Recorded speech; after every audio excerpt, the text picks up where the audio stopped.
दिवस आहेत आणि दिवसेंदिवस उन्हाचा पारा हा चढत चाललेला आहे. सोलापूरमध्ये तर 42 सेल्सिअस अंशांपेक्षा जास्त ही या उन्हानं आता आपला पारा चढवलेला आहे आणि अशातच तिघांचा उष्माघातानं मृत्यू झालाय.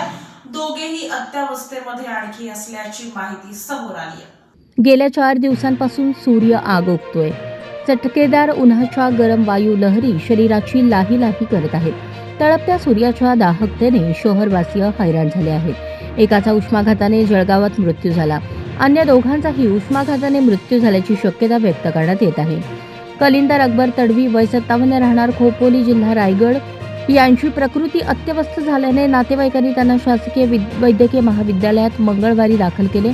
दरम्यान तपासणीअंती डॉक्टरांनी त्यांना मृत घोषित केले.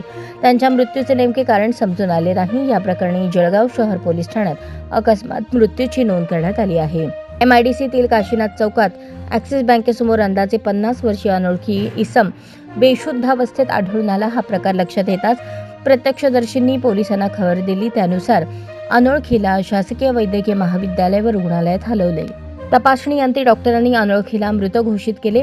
उष्म्याने त्या व्यक्तीचा मृत्यू झाला असण्याची शक्यता व्यक्त करण्यात आली.